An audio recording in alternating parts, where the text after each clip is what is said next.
اللہ نے جو دنیا بسانے کی اسکیم بنائی تھی، اس کو ایگزیکیوٹ کرنے کے لیے کچھ احکامات خاص طریقے سے انسان کو دینے تھے۔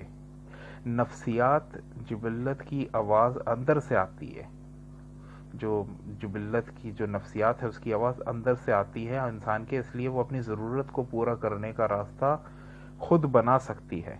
پر اس کو طیب طریقے سے پورا کرنے کے لیے اللہ نے ہماری نفسی ضروریات کو احکامات میں باندھ دیا ہے۔ جیسے بھوک لگے تو کھانے کو تو کچھ بھی کھا سکتے ہیں، پر اللہ نے طیب غذائیں بنائی ہیں جو کھانی چاہیے، اور واضح طور پہ بتا دیا ہے کہ کون سی غذائیں نہیں کھانی چاہیے اور کون سی کھانی چاہیے۔ شجرت الحیات جس کا ذکر قرآن میں کیا ہے، کہ جس میں حضرت آدم کو حکم دیا گیا کہ وہ اس سے دور رہیں، دراصل وہ اشارتاً بات تھی، جنسی جبلت کو استعمال نہ کرنے کا حکم تھا۔ اللہ نے اتنی خوبصورتی سے اس آیت میں ان کی حرمت کا خیال رکھا۔ ہم حضرت آدم اور بی بی حوا کے بچے ہیں، اور ہمیں بحیثیت ان کے بچے ہونے کی حیثیت سے ہمیں بھی اس واقعے کی انفارمیشن ہماری کہنا چاہیے کہ ایجوکیشن کے لیے ہم کو پرووائڈ کی گئی ہے۔ ہمارے ماں باپ کی جو غلطی کو انتہائی پیارے انداز میں اللہ تعالیٰ نے ان کی حیا کا خیال رکھتے ہوئے بیان کیا ہے۔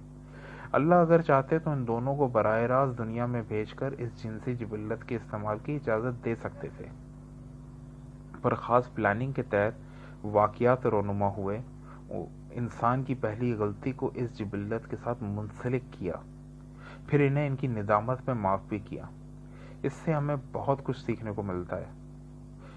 پہلی چیز یہ کہ جو یہ پورا واقعہ جو قرآن میں بیان ہوا ہے حضرت آدم کا، تو اس سے ہمیں یہ معلوم ہوتا ہے کہ بھائی سیکس ایجوکیشن اشارتاً ہی دینے چاہیے۔ جو طریقہ اللہ نے بتایا اس طریقے سے حیا اور رشتوں کی حرمت کے ساتھ انفارمیشن دینی چاہیے۔ یہ ایک واحد جبلت ہے جو انسان کے نفس پر سب سے بھاری ہے، اس لیے انسانی غلطی کی ابتدا بھی یہیں سے ہوئی۔ شیطان کو انسان کو بہکانے کی پہلی کامیابی بھی اسی نفسی جنسی جبلت کی خواہش کے ذریعے ملی۔ تمام نفسی ضروریات خدا کے حکم کے ساتھ بندھی ہوئی ہیں۔ انسان کو طیب اور خبیث کا علم دیا گیا ہے۔ ہمارے بچوں کو طیب محسن چیزوں کا پتہ ہونا چاہیے۔ بھوک لگنے پر جیسے آپ بچوں کو یہ بتاتے ہیں کہ اللہ نے بھوک اس لیے رکھی کہ ہم اس کی نعمتوں کا تشکر کے ساتھ اپنی جسم کی ضروریات کو حدود میں رہتے ہوئے استعمال کریں، بھوک پر صبر کریں، کوئی گندی چیز یا نہ کھائیں، ایسی چیزیں نہ کھائیں جس سے جسم کا نظام خراب ہو۔ اللہ کے حکم کے حساب سے کھانا صحت اور جسم کی نشو و نما کا باعث ہوگا۔ جس طرح سے ہم یہ تمام انفارمیشن بچوں کو دیتے ہیں، ایسے ہی بچوں کو اشارتاً بتانا چاہیے کہ اللہ نے ہر جاندار کی دو جنس بنائی ہیں تاکہ دنیا آباد ہو، ان کا خاندان بنے، معاشرہ بنے۔ پر اللہ کا حکم ہے کہ اس کو ایک شیم باکس میں رکھا جائے۔ اللہ کو پسند نہیں کہ انسان اس کو شیم باکس یعنی کہ حیا کے پردے سے باہر نکالے بغیر اس کے حکم کے۔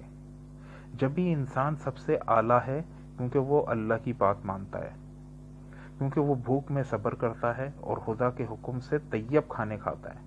اس طرح ہم دوسروں کی شرم کا خیال کریں، آنکھوں سے سوچ میں دوسروں کے لیے اچھی بات رکھیں، کیونکہ خدا کو یہ بھی معلوم ہوتا ہے کہ وہ کیا سوچ رہا ہے بندہ۔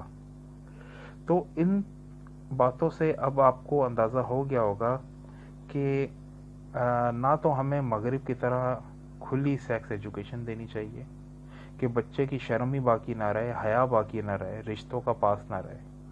مغربی دنیا ان کی آزادی اور عورت کا حال آپ کے سامنے ہے بالکل، اور نہ ہی مکمل خاموشی اختیار کرنی چاہیے۔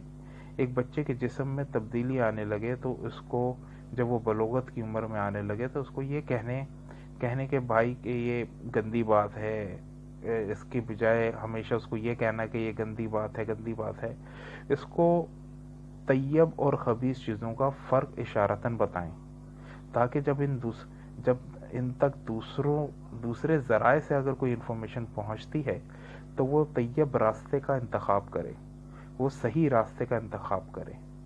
تو انفارمیشن دینا ضروری نہیں ہے، اس کی اسپرٹ بتانا ضروری ہے، اس کی نفسیات بتانا ضروری ہے، تاکہ بچوں کے دماغ میں اس کی کلیئرٹی رہے کہ کس چیز کا استعمال کیسے کیا جانا چاہیے اور اللہ نے یہ کیوں دی ہے۔ ماں باپ نارملی الفاظوں کے استعمال میں پھنس جاتے ہیں تو بس اسے گندی بات بول دیتے ہیں، پھر بچہ دماغ میں بٹھا لیتا ہے کہ یہ بہت ہی کوئی گندی چیز ہے، پھر اندر سے جب خواہش جاگتی ہے تو اس کی پہلے تو اس کی پرسنالٹی ڈیمیج ہوتی ہے، کنفیوز ہوتی ہے، پھر وہ گلڈ کے ساتھ بڑا ہوتا ہے۔ تو یہ بڑا ضروری ہے کہ آپ اپنے بچے کو وقت کے ساتھ ساتھ اشارتاً، جیسے اللہ تعالیٰ نے طریقہ بتایا ہے، جیسے قرآن میں حضرت آدم اور بی بی حوا کی بات کی ہے، وہ بتائیں، اس واقعے کو بتائیں، اور اس طرح سے بچے کو انفارمیشن کو پروسیس کرنے کا تھوڑا سا موقع دیں۔ میں سمجھتا ہوں یہی بہتر طریقہ ہے، نہ مکمل خاموشی بہتر طریقہ ہے اور نہ ہی مکمل کھلی سیکس ایجوکیشن کوئی اچھی چیز ہے۔